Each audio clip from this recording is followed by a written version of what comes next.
welcome each and every individual to Voices of Integrity Top Gun Sales Boot Camp Training. Boy, do we got a lot to go over today.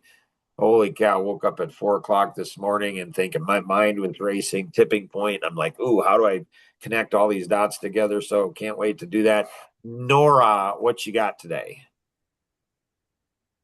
My overall for last week was 31%. And how is that in comparison to previous weeks? The week before that it was 24 and then 19 and 31. So you're gradually going up. So you got a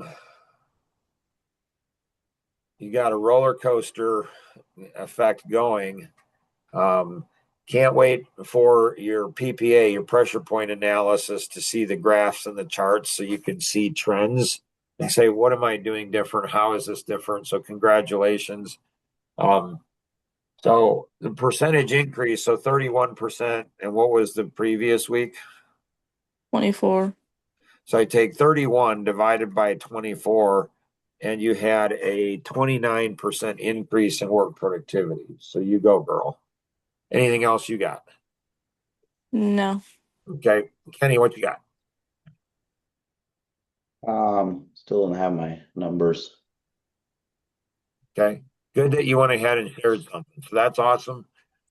So good work on that. Do you know why you don't have your numbers? Does anybody know why Kenny doesn't have his numbers? It's not enough I high would priority. Yeah, it's not a high enough priority. Yep. Yep. So, you know, should it be a higher priority? I don't know, right? Oh no. Yeah, I don't personally know. I don't know what he's done. I don't know what he's done in the 1,440 minutes yesterday or the 10,080 minutes he did, for the last week. I don't know. I don't know. Um, and so the numbers are pretty important things. And so in his ability to go ahead and accomplish what he wants to accomplish, his numbers are pretty important.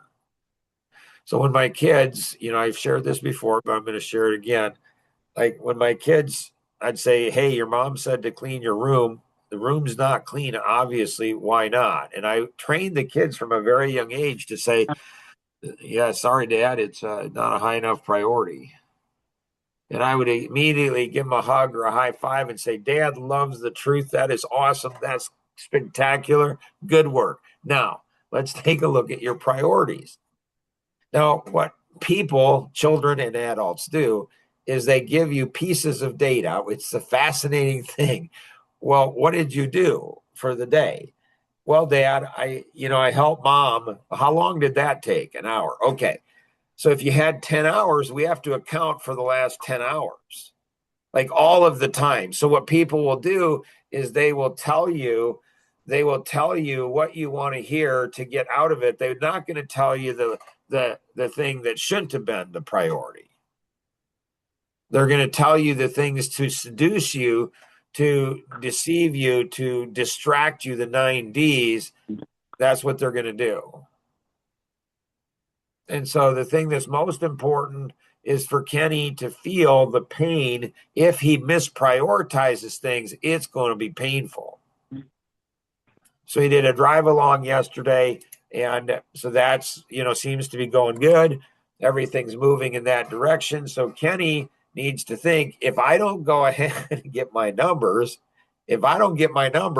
I might get this great opportunity of a lifetime, something I've dreamed of since I was a kid, and I'm going to have to bypass it because you know what? Integrity is more important than honesty. It just is. So I can pass this along to Victor. I mean, integrity is doing the right. I mean, if you're doing integrity, and honesty is a part, that's just a part of it. Honesty does not include, like, I lied to you. Okay.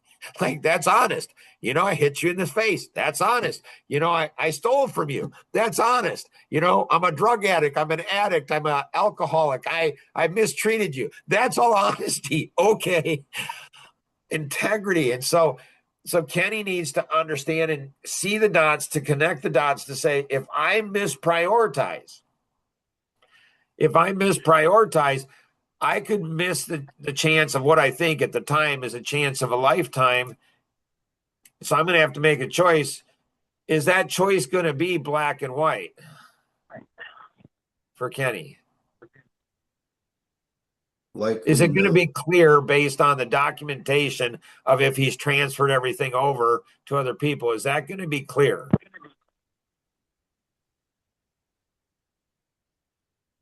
Most likely not.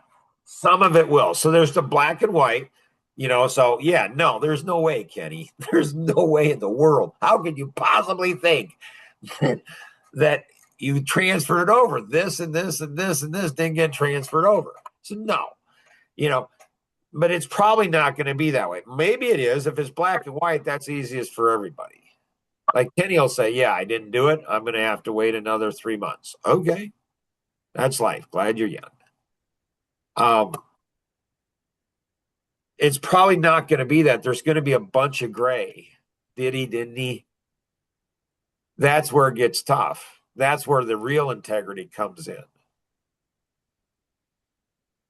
And so if he faces that today rather than in the future, if he can bring the future to today and make choices based on those things today, then his life is a lot better. If he can go into the future and say, this is what my future is going to be, I'm going to go ahead, and he's, because I went ahead and didn't wake up quick enough, because I didn't go to bed quick enough, because I went ahead and watched this on TV, or I looked at the internet here, or I went ahead and goofed around here, or I went ahead, and you guys remember, the church on Sunday night and the Monday Night Football. So, Kenny can deceive himself if he wants to, and he'll want to. He's a human being. He's going to want to deceive himself, but that's not going to go well for him or people around him long term. It's just not. He's going to, you pay now or you pay in 10X. And, if any of you cared about Jason at all, you'd say, hey, Jason, 10X. Mark says that you've watched that, read that, listened to it. Like, what have you learned from that? Can you email me? So 10X is phenomenal because you pay now or you pay later. And if you don't pay now, you're going to pay a higher price later. It's delayed gratification. It just is. Anything else? Oh, and Kenny, like you see me model things for you, like the pressure point analysis in sales. It's like lead conversion is pretty much 101. Like if the average lead conversion is 1 out of 10, what's your lead conversion, Kenny? That's over 50%. Okay. So what's Luke's lead conversion? Don't know. So Luke, do you know what your lead conversion is? Not just mine, no. Yeah. So you need to know your lead conversion and you need to know sales cycle. How long does it take from when you get a lead to when you convert a lead? So who does Dreamscape want the leads to go to? Probably. The one that converts the most. Right. So that's where you get the first child syndrome. So the first child often gets the most responsibility because the parents are lazy, because the first child is more skilled, motor skills, mental skills. And so they keep giving new responsibilities. Shoot, don't even know what happens if, you're last of 10. I don't even know. Like, do you get anything given to you? Or do you get everything given to you, and do you learn from your older siblings? I'm sure the good things you learn, and you become the super child. I don't know these answers. So the thing is when you're transferring, Kenny's probably, because he's more skilled, he's more experienced. So you're going to take, Dreamscape is going to take a hit in the short term with Luke, probably. They're going to lose business. How do you prevent that from happening?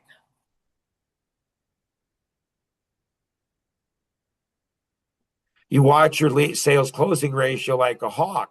And Luke may lose some that Kenny can swoop in and get. So you got to balance between the short term and the long term, the here and now and the future. If you don't get through the short term, there is no long term. There's just not. All right, cool. Anything else, Kenny, you got? I do not. Luke, anything you got? How do you like, okay, in sales, I kind of look at it kind of the same as talking with a girl.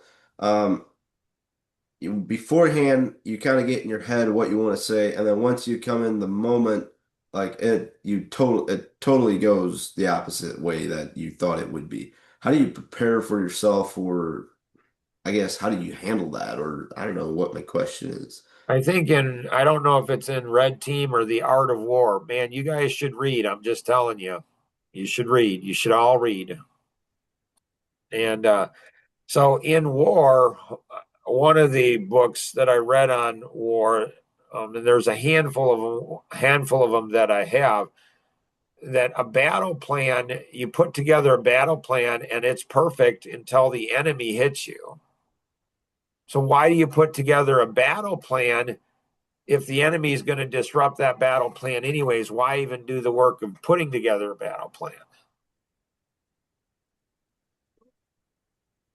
Get people on the same page, maybe? Okay, so that's one benefit. Good. What's another? Because it doesn't matter what happens in the battle if you're on the same page. That's going to help in whatever you're doing. If you're not in flow, yeah, that's not going to work good. Good. What else?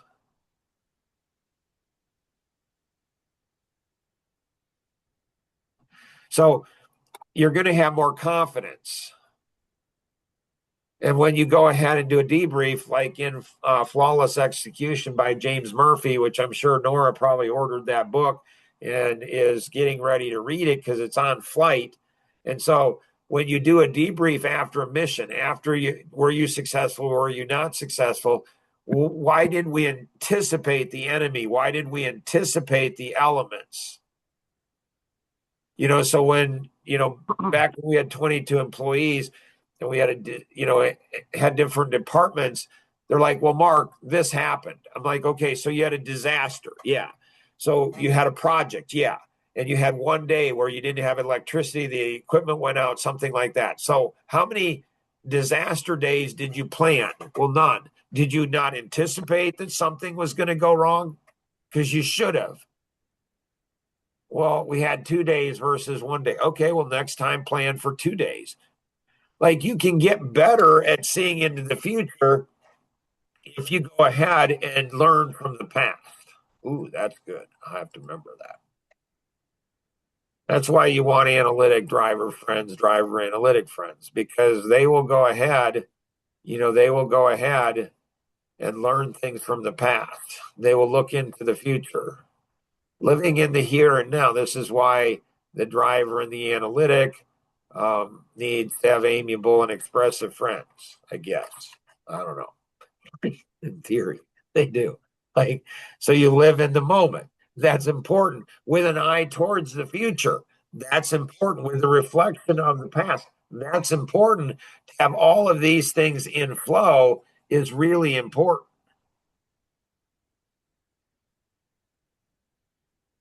So does that answer your question, Luke, or not so much? Yes. Good. Anything else you got? Nope.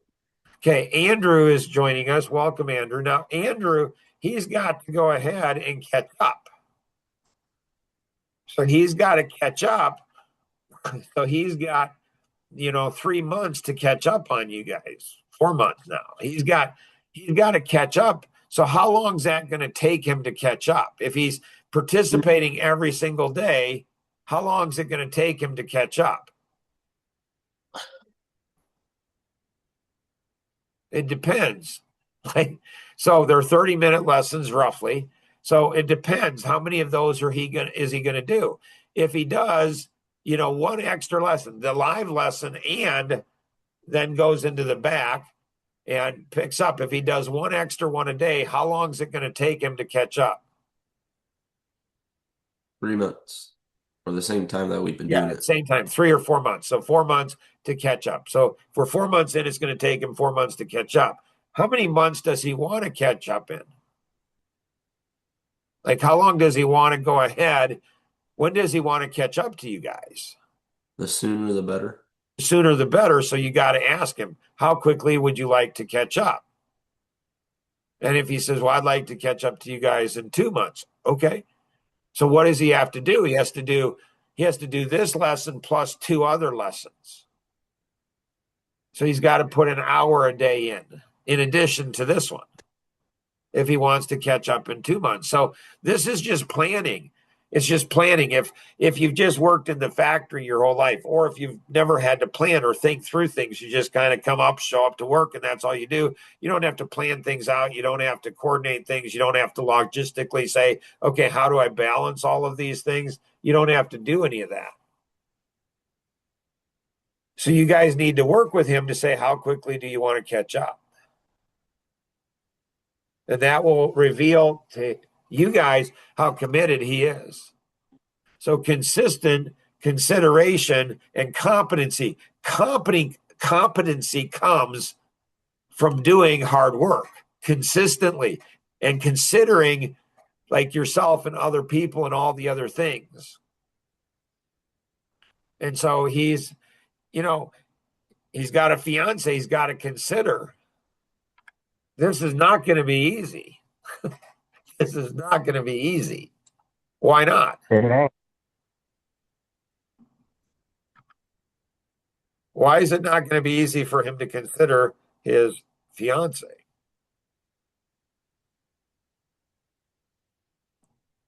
Because she's a woman. So women are going to go ahead and, 75% of women are going to be, in the short term, they're going to be expressive amiable. 75% of them are going to be. And even the ones that are here and here, they still seem to be in the short term, in the moment. You're probably going to want to spend time with him. Okay. Well, that's taking away from their future. If he's spending time with her, he could go ahead and do combination principle, but that's some pretty advanced stuff. So, well, is she willing to work in the business? Is she willing to help him? Is she willing to go ahead and make phone calls or support him? Or I don't know. My wife was. And so, well, I don't want to go ahead. I just want to have fun together. I don't want to work together. Okay, well, okay. And so he's going to have to make hard decisions because she's going to want the moment. She's going to want to be in the moment, and she's going to want a great future. Well, that's going to be pretty hard. If you're not investing into the future, then you're living in the moment. That's not going to bring, it's like a dopamine hit. Feels good, but he's got to focus in on his future. So when I got engaged, I wasn't really, when I was in college, my wife and I met when we were freshmen in college, and I worked a lot to pay for my own way through college. And so, but I was not the most studious student. It was a Bible college. I wasn't that interested, in that. And so I was interested in business. Not because it's not right, just it's, anyways, another story. Go to the PB Church for more information on that. But so I wasn't the most studious student. I'd fall asleep in class and all these other things. And then as soon as we got engaged and I got into business, hey, can we talk this? Can we get together this weekend? No, got to study. She wanted to get together. She wanted to talk. She wanted to hang out. She wanted to have fun. She wanted all those things. But listen, I got to go ahead and invest into the future, honey. So she saw a very different Mark Boersma. She's like, dang, you've changed a lot. Right. Because I've got to think about you. I've got to think about our future kids. I've got to think about all of these things. And I'm going to have to go ahead. And it wasn't easy for me. It wasn't easy for her. Oh, last night in my sleep, 3 months into the mortgage, position, the 100% straight commission position, I was making $1 an hour. She was 6 months pregnant at the end of 3 months. And so 3 months when I started, 6 months after 3 months, and I'm making $1 an hour, working my tail off. It's not working. I get frustrated. See, none of you are working in your businesses like I did when I was you guys' agents. And it's okay. whatever. But you can't get frustrated if you're not working hard. The challenge with all of you is your perspective of working hard is very, very different than my perspective of working hard. Now, hopefully, if you're smart, you'll leverage my last 34 years, my last 40 years of work, and you'll listen to me and follow directions. And so you won't have to work as hard as me, and you'll see greater financial success than I had. That's the goal. But there's a tipping point. They call it a fire in the belly. It's like snapping. It's like after 3 months, I'm like, doggone it. Like people are telling me they're going to do business with me and they're not. They're going to refer business to me. They're not. Like everybody's being nice to me. So there's something that snapped. My wife is 6 months pregnant now. Like there's something that snapped. I didn't blame the company, didn't blame the system, didn't blame the sales manager, didn't blame the marketing manager. I said, I'm going to take it and I'm going to do it. And I took the good things from the system and I said, here's where the system's good and here's where it's flawed. And I'm going to take it and I'm going to do it. And I took the marketing manager's job. Then I took the vice president sales manager's job. Nice guys. But hey, business is business. I'm going to take both your jobs. And I did. And so you take personal ownership. The system's not flawless. I'm sorry, it's not perfect. It's flawless. It's less flawed. You see the gaps. You make it better. So Nora's worked at getting it better for Andrew. And so she's invested, the last 9 months of her life into getting the system better than when she started. And Andrew can be the beneficiary of that. His fiance can be the beneficiary of that. Kenny handed Nora, he spent 4 years on different parts of the system. And so hopefully he handed Nora something that she benefited. Every generation should go ahead and be stronger and better than the previous generation. So Nora has the responsibility to make the next generations easier, more successful. They need to be trained to be thankful to Nora for what she's invested in, the sacrifices that she's made. And so there's something inside, but if you don't work hard, really hard, harder than you've ever worked before, if you don't go ahead and make sacrifices, bigger sacrifices than you've ever made before, if you don't take risk, greater risk, smart risk, greater risk than you've ever taken before, there's something that will snap within you. And you will go from darkness to light. You will go, there's something, and I've heard this, it's not only me, I've heard this with almost every salesperson, every business owner. All of a sudden something snaps. And what's weird is often a better opportunity will come along when you're discouraged. You want to give up. You want to quit. You say, you know what, this isn't for me. I'm not making money. I'm spending, I'm working 60, 70, 80, 90, 100-hour weeks. I'm making $1 an hour. This is absolutely crazy. And then all of a sudden a great job comes along, a great opportunity comes along. And it did for me. And I said, Mark, you've never failed at anything you've ever done. You're not going to start now. When you leave this, you're going to leave it on success. And I did, on track for $460,000 a year as a 27-year-old. And so, but you have to do the work to create the snap. And I don't know how to do that. And so you guys you're just not ever going to work like I do. And that's okay. It's okay. But if you don't work as hard as I have, the length, the time, the sacrifices, the risk, you got to listen to me. You got to understand it's important what Mark's saying. Like Daniel, my grandpa said it, it's important. And so your sales closing rate, it's important.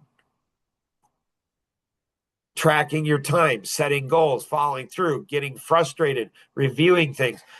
And if you go ahead and say, oh, Mark, you say there's so many things that you say are important. I don't know, maybe you should get a real job then. Seriously. If you can, okay. If you can live in the zoo, live in the zoo, you know? And so you don't want to shrug your shoulders and become like my grandsons do at times, like they're running around, they're wild men, they're wild maniacs, and they have so much energy bouncing off the walls. Then all of a sudden, Grandpa says it's time to clean up, and they're like, "Oh, Grandpa, I'm so tired." Like, you think your wife is going to be okay with that? Like, you think your future, you think your job, you think your boss is going to be okay with that? Like, now is the time to step it up. And so you guys have got to go ahead and you got to be encouraging one another. When one of you feels like quitting, do you have the connection, the relationship, the friendship to say, hey, to encourage one another, to lift each other up, to come together? Anybody have anything else? Okay. This is exciting. This is really exciting. We're going into quarter 2. Andrew, I'm excited for you because you're going to rip through quarter 1 faster and you're going to be stronger. I can't wait, Andrew, until you're doing better than the other 3. You can, buddy. If you listen to me more than they listen to me, you will advance at a much faster rate. I know how I can help you outpace all 3 of them. I know how to do that. I really do. Just listen to me and follow direction. Always remember, we can accomplish so much more together than we ever could on our own. You guys have an amazing day. Bye-bye.